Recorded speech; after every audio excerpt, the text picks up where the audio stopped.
Mesdames et messieurs, bonsoir. Bienvenue à cette édition du journal autour de l'actualité environnementale sur Planète Terre à Terre TV. Les engins, véhicules ou tout autre moyen de transport à moteur combustible nécessitent l'huile à moteur pour leur bon fonctionnement. Une fois renouvelées, les huiles usagées deviennent un danger pour l'environnement lorsqu'elles ne sont pas bien protégées ou stockées dans de meilleures conditions. Notre équipe est allée à l'atelier de Victor Haïssi pour mieux comprendre la gestion qu'il fait de ces huiles. Voici le reportage de Ornella Bayon et Freddy Adiarossi. Certains repartent avec les huiles usagées, mais d'autres les laissent. Suivant une période bien définie, plusieurs usagers renouvellent l'huile à moteur de leur moyen de transport. Devenues usagées, ces huiles sont utilisées à d'autres fins. Nous conservons les huiles usagées dans des récipients pour éviter de salir et de polluer le sol. Parfois, les menuisiers ou menus viennent les chercher car nous ne trouvons personne à qui les vendre. Ces huiles constituent une menace non seulement pour l'environnement, mais aussi pour les espèces vivantes. On ne doit pas laisser l'huile se déverser au sol. C'est dangereux parce que ça empêche l'oxygénation du sol. Lorsque ça se déverse dans un cours d'eau, les poissons, comme la végétation de cette eau, ne pourra plus survivre. Et lorsque c'est au sol, ça va asphyxier le sol. Le décret numéro 2003-330 portant gestion des huiles usagées en République du Bénin mentionne plusieurs dispositions à prendre pour éviter leur impact environnemental. Cette disposition impose que lorsque vous voulez faire de la vidange, que le moteur, l'engin que vous voulez vidanger soit déposé sur une plateforme étanche, que vous réceptionniez l'huile usagée et que vous l'entreposiez dans un contenant spécifique. Et à la fin, il y a des structures qui sont agréées pour la gestion des huiles usagées. Au Bénin, la gestion des huiles usagées est subordonnée à une loi. Il s'agit du décret numéro 2023-330 portant gestion des huiles usagées en République du Bénin. Il urge donc que des dispositions soient prises pour éviter la pollution du sol et des eaux à partir de ces huiles. Le professeur Barnabé Roukenri est géographe environnementaliste. Il nous donne quelques explications au micro de Ornella Bayon. Quand nous avons un projet de développement là maintenant, on dit qu'on fait l'étude d'impact environnemental et social. Normalement, lorsqu'un mécanicien doit s'installer, on doit faire cette étude et comprendre qu'est-ce qu'il peut causer comme dégâts à l'environnement. Quelles sont les dispositions prises pour que les impacts sur l'environnement soient vraiment réduits. Les huiles de vidange n'ont pas leur place au sol. Une huile usagée n'a pas sa place sur le sol, dans l'eau. Elle doit être entreposées dans un contenant spécifique. Les huiles usagées doivent être entretenues et traitées suivant une méthode bien définie par un décret au Bénin ici. Il y a des structures qui sont agréées pour la gestion des huiles usagées.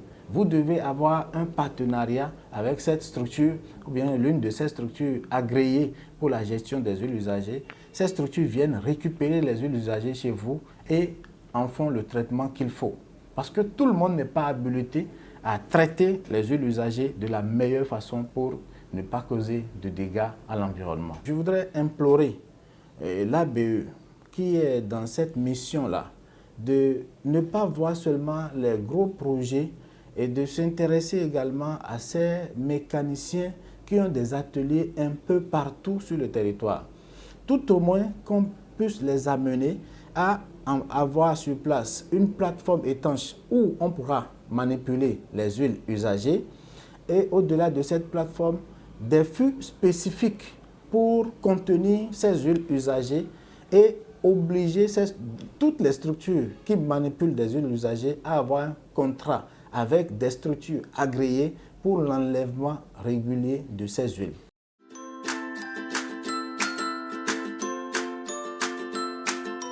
« Terre » vous fait découvrir les merveilles de la nature pour le bien-être de la peau et des cheveux.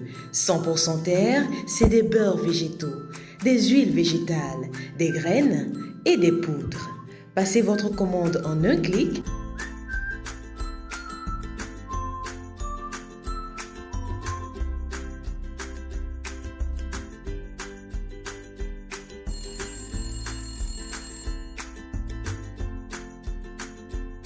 100% terre, le bonheur est dans la nature. 100% terre, un produit de Terre à Terre Bénin.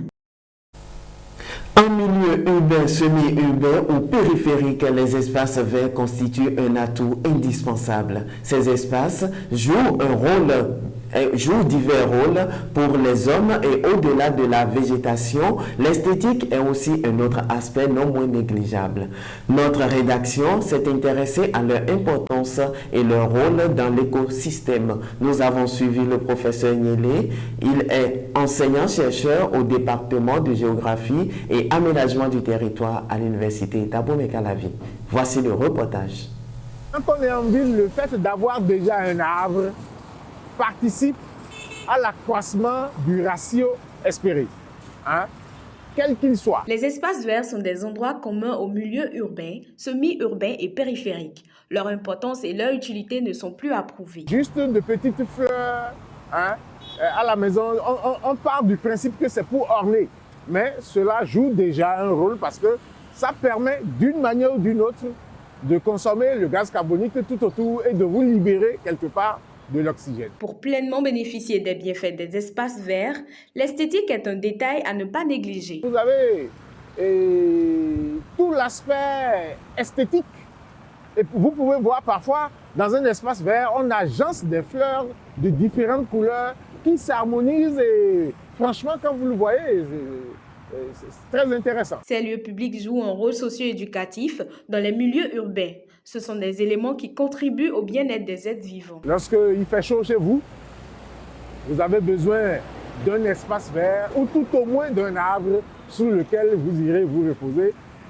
Et cela est fondamental. On a discuté, on a échangé, on a mieux se connaître. Pourquoi ne pas trouver un espace vert?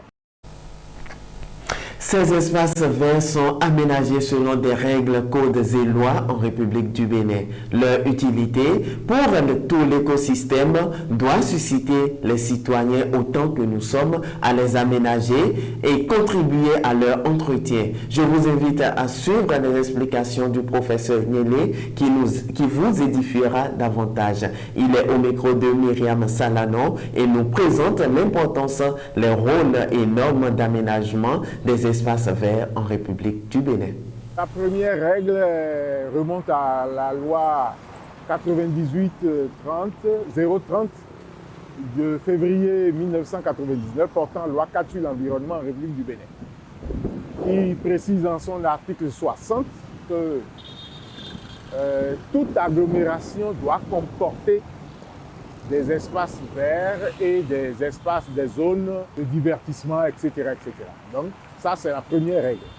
Puis, il y a la deuxième règle qui est relative au code de l'administration territoriale en République du Bénin, notamment en son article 40, qui précise que les communes ont la responsabilité de créer et d'entretenir les espaces verts. Pour aller plus loin, s'il faut parler de normes à proprement parler, oui, il y a une norme qui spécifie 10 mètres carrés d'espace vert par habitant en ville et 25 mètres carrés d'espace vert par habitant en périphérie ou au-delà. Tout espace vert est considéré comme un poumon de la ville, puisque ça permet d'assurer de réels échanges de flux, les flux énergétiques et les flux de gaz. Les espaces verts jouent un rôle profond avec l'eau ou par rapport à l'eau.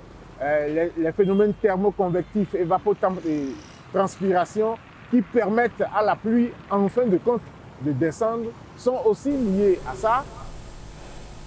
Mesdames et messieurs, c'est la fin de cette édition du journal lié à l'actualité environnementale. Prenez l'habitude de nous suivre sur notre chaîne Terre à Terre Bénin sur Facebook et YouTube et www.planetterraterretv.pj. N'oubliez pas de vous abonner, d'aimer et de partager nos vidéos. Contactez-nous également pour la couverture médiatique de toutes vos activités liées à l'environnement. Protégez l'environnement parce que l'environnement, c'est vous.